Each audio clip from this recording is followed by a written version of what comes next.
আসসালামু আলাইকুম। আপনারা সকলেই জানেন আজ সন্ধ্যা ৬টা নাগাদ বাংলাদেশের স্বাধীনতা সার্বভৌমত্বের প্রতীক জুলাই জজবার প্রাণ বাংলাদেশের জনতার কণ্ঠস্বর শহীদ শরীফ ওসমান হাদিকে হযরত শাহজালাল আন্তর্জাতিক বিমানবন্দরে আনা হয়েছে।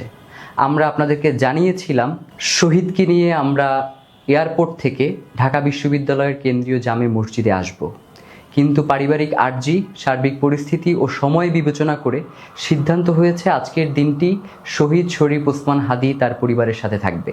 আপনারা দেখেছেন ওসমান হাদি গুলিবিদ্ধ হওয়ার পর থেকেই বেশ কিছু কুচক্রী মহল তারা পুরো দেশব্যাপী ষড়যন্ত্র করার চেষ্টা করছে, স্যাবোটেজ করছে, এবং একই সাথে দেশি বিদেশি ষড়যন্ত্রকারীরা তারা চেষ্টা করছে বাংলাদেশের জনগণের এই যে স্বতঃস্ফূর্ত অংশগ্রহণ এটাকে যাতে কোনোভাবেই প্রতিষ্ঠা হতে না দেয়া যায় এবং এই যে জনগণের যে ইনসাফের লড়াই সেটাকে স্তিমিত করে দেয়া যায় তার লক্ষ্যে তারা আপ্রাণ চেষ্টা চালিয়ে যাচ্ছে।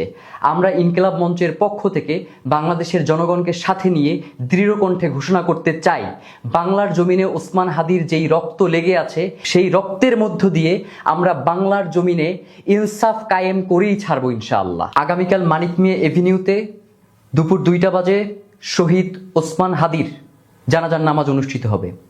আপনাদের সবাইকে, বাংলাদেশের স্বাধীনতাকামী জনতাকে শহীদ শরীফ ওসমান হাদির জানাজায় অংশগ্রহণ করবার জন্য আমরা অনুরোধ করছি এবং একই সাথে আমরা ঘোষণা করতে চাই জানাজার পূর্বে আমরা ইনকিলাব মঞ্চ এবং তার পরিবারের পক্ষ থেকে আপনাদেরকে শহীদ ওসমান হাদির রক্তের বদলা আমরা কিভাবে আদায় করে নিব তার পরিষ্কার বিবৃতি আপনাদের সামনে উপস্থাপন করব।